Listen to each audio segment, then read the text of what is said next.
Talafal nei foi tai au sa mo le songa fua lona lua sulfau mati ai ole fa au poponga o tala lau le Tiopolinisia. O le malosi o le mea moni lea o lo maua ai le fina o le tamaita i tustala talavo ya Lisa Schmidt.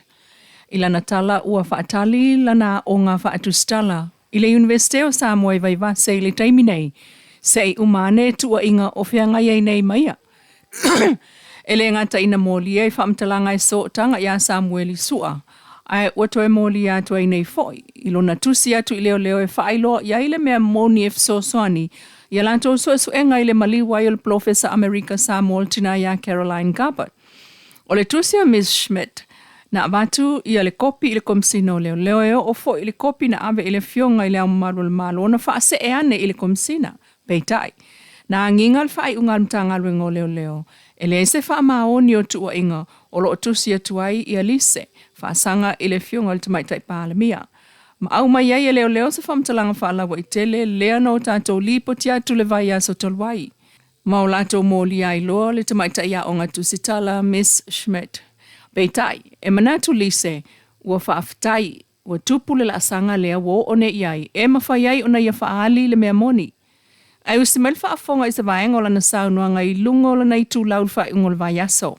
Ona o te fia whamanino mo le whafunga ana na o a inga ma wo mai masani e whatatau i le mata upu pe ona saunua i la fionga i le komisina leo la fionga awa pa au e whapea e le ni whamauninga ma e pepelo whamatalanga wo o whaia a whamanino atu pele valea o la satolo mati o lua lima. Sa tuina atu ela utusi i le official lawyer sili.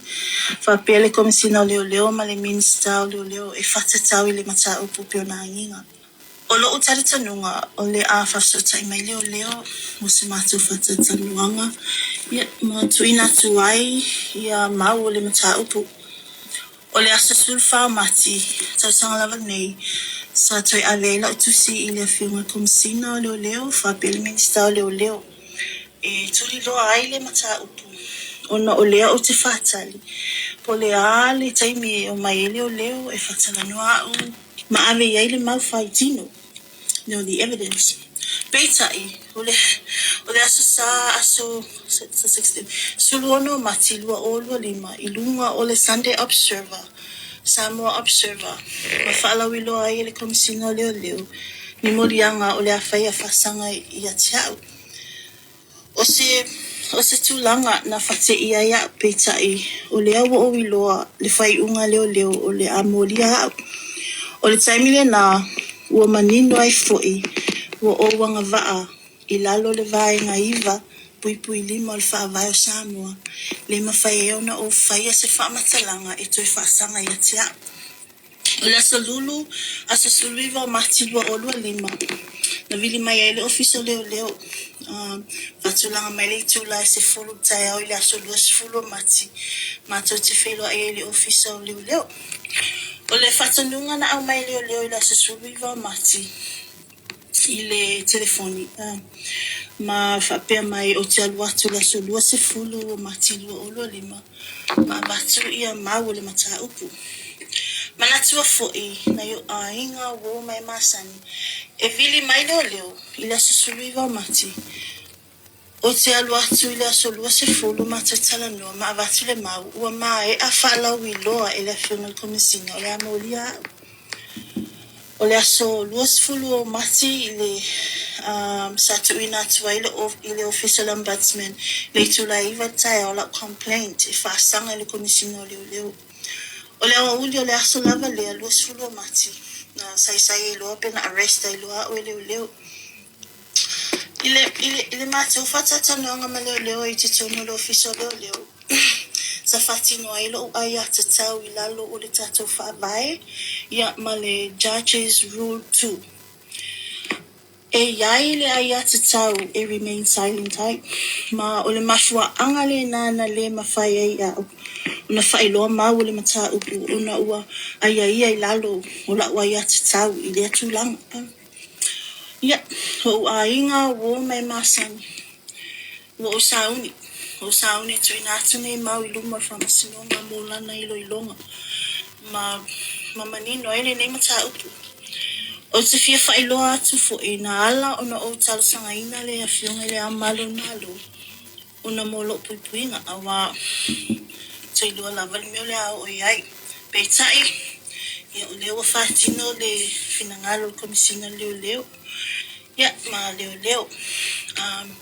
E whamalu lua tuai ina yo wā inga uo mai masani.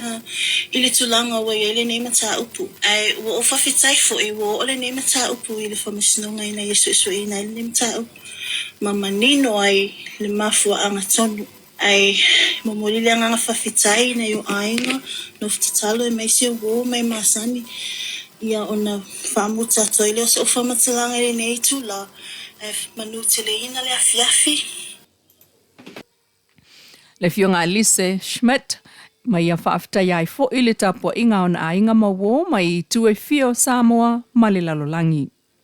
E nisi o Tala ua whaatangisi ai nei e le pūlengo le IPC po le malo whaaltise le whasosoania company ma business te tele whale tali malo ai maise o ofisa o le malo o lo o iai afi whaaleo leo. Ina ia whaonga i teimi mawalunga o le tise whaonga i nei lo tātua tunuu. Ai mai se lava mai le itulai ono le sutasi il tai au, ma le ono i le afiafi le se fulu le po, o fola mai nei il pulengo le IPC e iai le fsosoani il whaalapo ptonga. Mo company business i tele, whale tali malo, ai mai se office o le malo, e tu ina atu fsosoani. E ala i whaonga ina o afi whaaleo leo, ai mai se lava i tūlanga i pili o le LTC, i le nei vai tau o whenga iai le IPC ma le whaasosoaina o lana au nanga. Ai mo le vai aso le nei le asolu sulfa mai le valu le taia o le ono le po le East Coast feeder ma lawa feeder.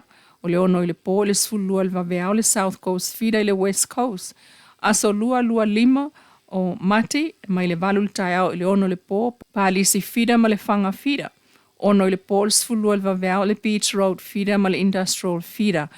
Aso lua ono mati o le valu le taia o le ono le po o le East Coast feeder ma le South Coast. O le ono le po i le sfulua i le awa uli, le a lawa feeder i le West Coast feeder. Asa tofi, ne le valu le taia o le ono le po, pa lisi, o le fanga feeder. Ono i le po le sfulua i le vaveao, le Beach Road i le Industrial feeder.